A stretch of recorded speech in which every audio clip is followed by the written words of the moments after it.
vu un match avec zéro rebond offensif pris par l'adversaire. Donc ça fait partie du jeu, on ne peut pas tout contrôler. Le problème, il n'est pas là. Il est de faire ce qu'on a à faire pour contrôler au maximum. Donc on a pris conscience des choses qu'on ne faisait pas bien. Moi, je ne vais jamais allumer les joueurs parce qu'ils perdent un rebond. Ce n'est pas le fait de perdre un rebond, c'est le fait de ne pas faire le travail pour se mettre dans les meilleures situations de contrôler le rebond. C'est un peu différent. Voilà. Et une équipe qui prend 10 rebonds offensifs, ça devient un peu plus raisonnable. 22, c'est un peu lourd, même si ça ne sert à rien.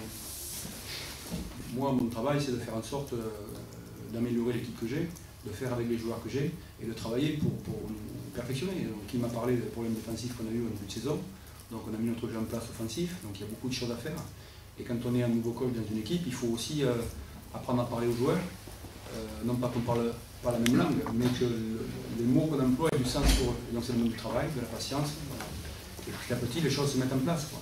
Je ne suis pas satisfait du travail offensif qu'on fait. Voilà, mais il y a des raisons à ça, il y a des explications à ça. Je suis satisfait vraiment du travail défensif qu'on a fait par exemple contre Gravelines. Malheureusement, on ne l'a pas validé parce qu'on a laissé beaucoup de robots. Mais moi, ce qui me contente, c'est la progression. C'est qu'à partir du moment où, jour après jour, on progresse dans ce qu'on fait, c'est plutôt bon signe.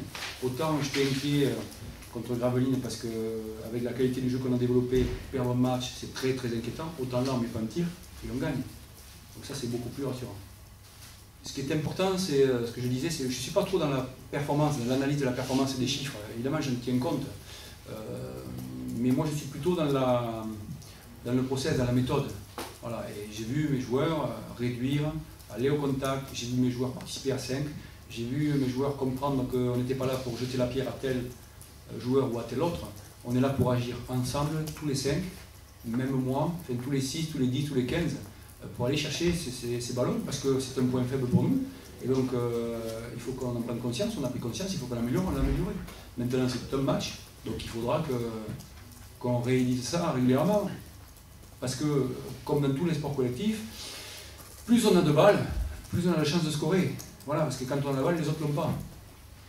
Et quand on redonne la balle à l'adversaire, eh bien, ils ont une chance de plus, une deuxième, une troisième, une 15e, une 20e. Et donc, même si le pourcentage est faible, ça lui fait plus de probabilité de marquer les paniers. Donc, c'est un enjeu très important. On a du mal, mais c'est mieux, hein. Mais bon, faut savoir que Tony s'est peu entraîné quand même avec nous, hein. Même là, cette semaine-là, puisqu'il était bloqué du haut à Paris, donc il est resté 2 jours out. On a essayé de travailler sur zone et bon, ça s'est pas bien vu, hein.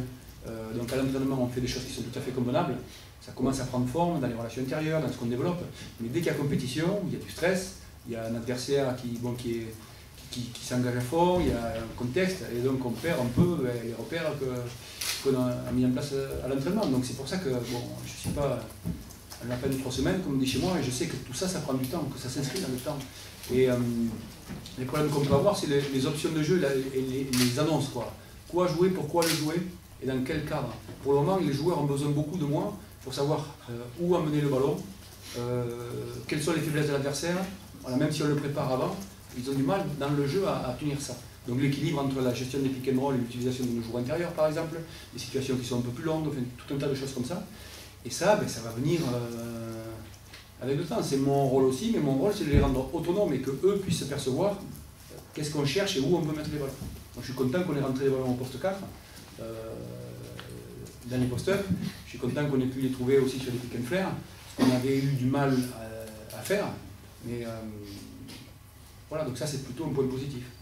On avait dit beaucoup de mal du basket masculin. On m'a dit, qu'est-ce que tu vas faire dans cette galère-là? C'est que des caractériels et tout ça.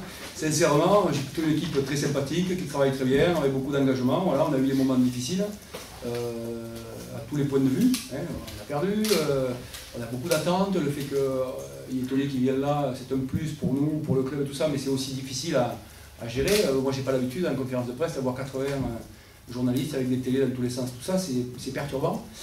Non, on a perdu chez nous, malgré l'équipe a réagi bien, travail, volontaire, je trouve vraiment une belle attitude, c'est pas du flanc, hein, si c'était le contraire, je vous le dirais. Donc les gens se font des idées, mais bon, c'est pas toujours à la hauteur parce qu'ils ne connaissent pas bien peut-être. Moi je n'ai pas d'a priori, si j'ai fait le choix c'est que je n'avais pas d'a priori. Je suis plutôt très satisfait de travailler avec des garçons comme Kim ou comme d'autres.